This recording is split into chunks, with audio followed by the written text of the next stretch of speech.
Alright, okay. This is the last video I'm filming after a long night of making videos. And I think we're going to go in deep for this one. We're gonna have a proper talk about this. Obviously, you can tell from the title there is a trigger warning here. I know that this is a sensitive topic and it might upset a few of you. But it's one that I've wanted to talk about for a while because this is something that I experienced when I was 13. A lot of things seem to happen when I was 13, but I remember I was in year 8 at school, so I was 12 to 13 years old. I had a friend who self-harmed regularly. In this video, I'm going to call her Alice, okay? That's not her real name. Obviously, I want to protect her identity and stuff. I no longer talk to her, not through anything she did. We just grew apart, didn't talk after we left school. And towards the end of her school life, she seemed on the mend.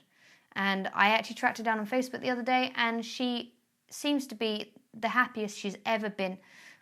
She traveled to New Zealand, and she studied English at university. She went to go and become a teacher, etc. She's very happy now.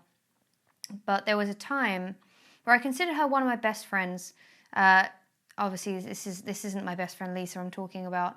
But I used to float between friendship groups at school. You know, when Lisa wanted to hang out with other people, I would try and find some other people to hang out with. And there was this group of girls who, no one was in my form or anything, but there were a few of us who used to hang around with each other. And I was kind of on the outside of the friendship group, but there was one girl who was in the middle of this friendship group, and she would self-harm, I would say on a daily basis. It was, I don't want to downplay what she did. I don't want to say it wasn't too severe. Again, this is trigger warning. We are going to be talking about self-harm here. We're going to be talking perhaps some graphic detail. They were, they weren't just chicken scratches. They weren't like tiny cuts. They were deep red, scarring, thick wrist cuts. And the first time I saw these, we were in maths, and I was sitting next to her. Obviously, we've got blazers, you know, in the UK we wear uniform, and she was just writing, and she used to wear like wristbands, you know, like little bracelets. She'd wear all them, and I think one day she must have forgot them because I glanced over at her, looked down, and they were just like angry red lines. Obviously, this time I knew what self-harming was. I had other friends who had gone through it. Other things, the other close experiences with it. And it didn't shock me. And that's what threw me, I think. It didn't surprise me. She didn't have a very happy home life. I know she had a step-mum who didn't like her. It might have been a stepdad. I can't remember now. It was over 10 years ago. It was a step-parent who did not like her. And she didn't talk to her family much at all. She did not have a nice home life. And I think that was the main cause of it. She didn't really talk to anyone about it. And I remember saying to her in private, you know, I've seen these marks on your arms. I've seen what you've been doing. You know, you need to get help. That's the default thing that people obviously will say to their friends. You need to get help. You need to see somebody. Because that is the best advice you can give someone. Absolutely. You need to tell someone. But there's a big difference between telling someone to get help and expecting them to get help. Because for a lot of people, I feel like actually making that step towards getting help, especially at the young age of 13, is a terrifying ordeal. It's scary. You have a lack of trust in doctors. You think, oh, the doctors are going to tell my parents. I don't believe this is the case in the UK, but there is that trust issue of what if they do? They've got my parents' details. They could just tell someone, and then I'll be in so much trouble. And there's a lot of fear that stops someone getting help. And really, looking back, I didn't do enough because I felt at the time I wanted to protect my friendship with her. whenever I would mention it to her, she would clam up. Naturally, as any of us would, she got defensive and she said, leave it. It's nothing to do with you. I'm fine. That's something that people who are going through depression, self-harm, any kind of anxiety, they'll just say, leave me alone. I'm fine. I don't want to talk about it. Just leave me be. I can handle it. And obviously this is something that is out of their control. If this is something they're doing every day, they need to get help. And at the time, I remember not wanting to lose my friendship with Alice. I remember thinking if I kept going on about it, or if I told someone for her, she would never talk to me again. She'd never trust me. She'd be so mad at me. And looking back, absolutely, I will say now it was very selfish of me to think that way, to put my friendship and my ego, really, before her well-being. I'm not saying any of you are selfish if you're going through the same thing. I'm saying that looking back now, my friendship with Alice was less important than Alice's health. I think there would have been a fallout if I had told a teacher or a counsellor or a doctor or her parents, and she would never have spoken to me again. We're disregarding the consequences of her telling anyone right now. There would have been a fallout, and she would no longer have trusted me. She wouldn't have spoken to me, and I put that first instead of forcing her to get help. No one wants to force their friend to do anything. We don't want to turn against our friends. We don't want them to feel like we are on the other team. But when it comes to something as important as someone's mental health, something that is still overlooked today in the NHS across the world, mental health is still seen as is stigmatized, and it's not something that we take seriously enough. It's just, looking back now, I would have told someone. If I was in this situation with my 24-year-old mind and she was still unwilling to tell anyone or get help, I would have confided in a teacher. I wouldn't have even necessarily mentioned Alice's name. I would have simply pulled a teacher aside, a teacher that I trusted, and I would have said, Miss, sir, I was wondering if you could give me some advice. I have a friend, a close friend, who I'm not going to name, who I believe is self-harming. I've seen marks on their arms, and they are reluctant to get help. They're reluctant to tell anyone, and I fear that it may get worse if someone doesn't intervene. What can I do? What is my responsibility here? There is no real answer as to what your responsibility is, because the only person that is responsible for someone's health is that person. Only that person can decide to get help. Only that person can physically stop doing what they're doing. Obviously, it is extremely difficult. I'm not implying that it's as simple as just not doing it. It's absolutely not that easy, I promise you that. But I would have tried to get advice from adults, because when you're at school, it's difficult to see that teachers are adults and they have been through a lot more than you think. They've gone through school, they've gone through breakups, they've gone through fallouts, and they may have had brushes with mental health issues or friends with mental health issues in the past. Again, you're not obliged to name anybody. You can keep your mouth shut if you wish. If they say, no, now you've said this, you must tell me who this is about, you can simply say, I'm sorry, sir, miss, I'm not going to tell you, because I fear that you may tell their parents. Obviously, in Alice's situation, her parents would have reacted extremely negatively to the news that their daughter was self-harming. They would have reacted probably with punishment, disdain, and just anger. I don't know what they would have done, but I still do not believe to this day they would have supported her. Obviously, if you are in this situation right now and you have a close friend who is self-harming, you may know their parents. You may know whether they will be supportive or not. It's hard to imagine any parents being supportive and saying, we'll be there for you. You always imagine parents being angry. That's something that we always envision. because it's still a taboo subject. It's still a subject we don't expect teachers or parents to understand. Parents are what I've learned very recently, actually, in the last few weeks, is that parents can be a lot more understanding than you'd give them credit for. Absolutely.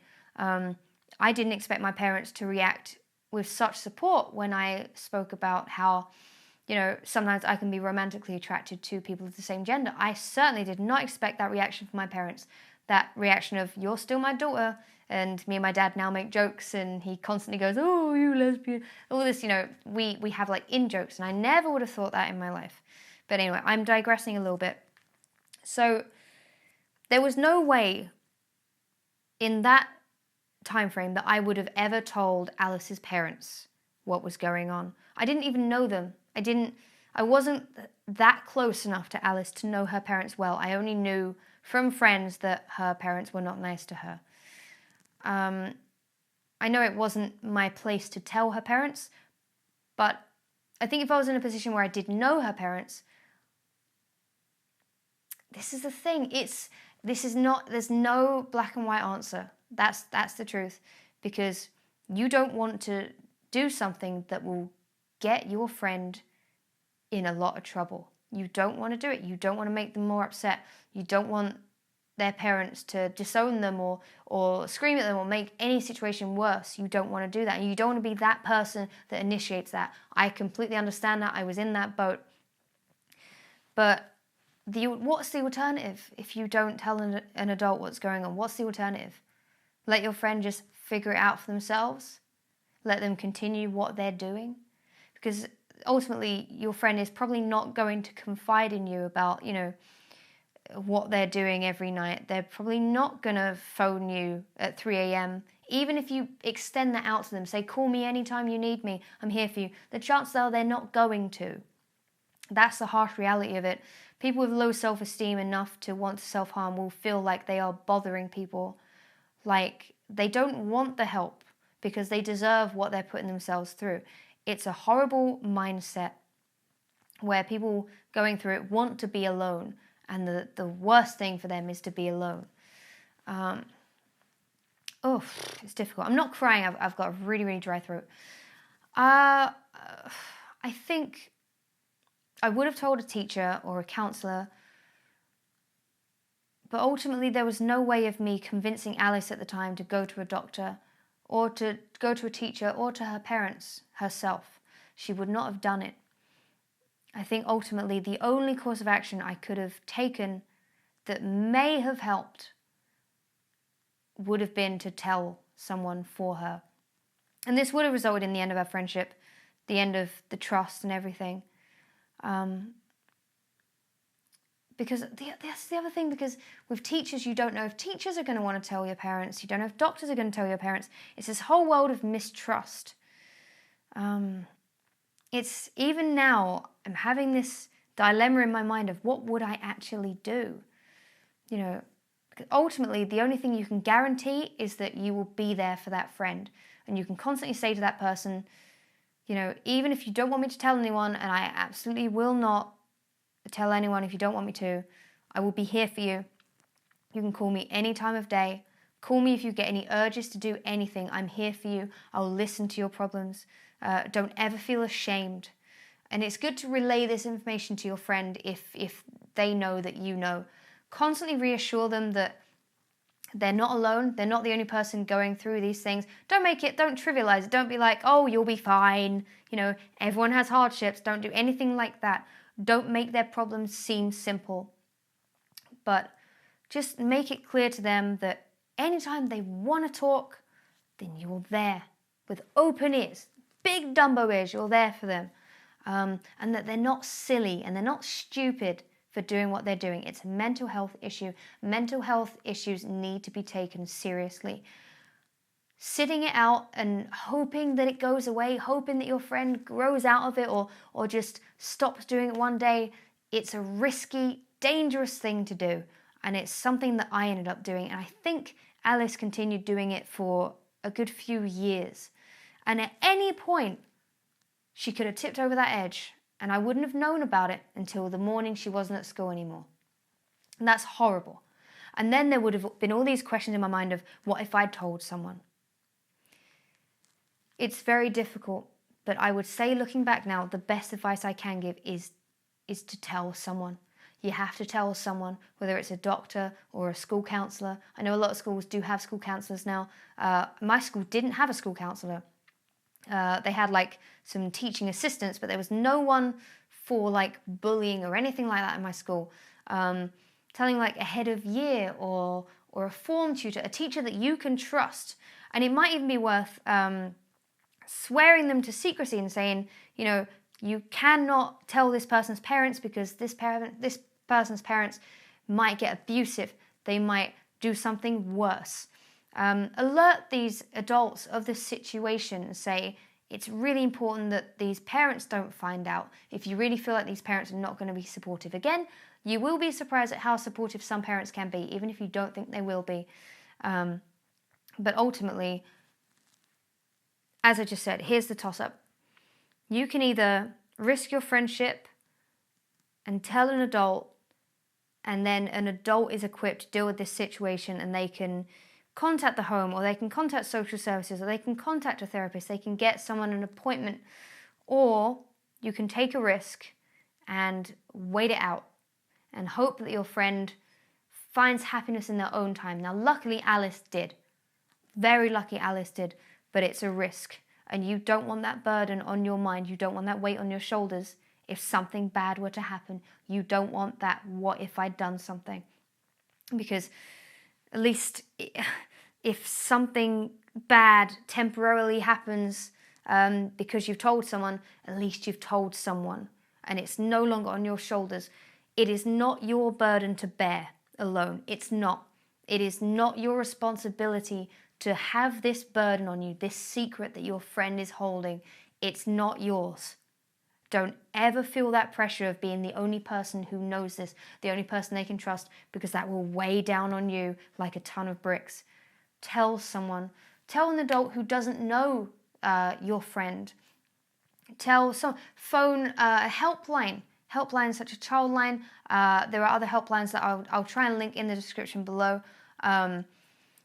Talk to them. Get some advice from them. Again, I'm not a therapist. I'm not a psychiatrist. I'm nothing. I don't know anything to do with like mental health professionally. I don't. I would say get advice from adults close to you, and also just from outside sources on what you can do.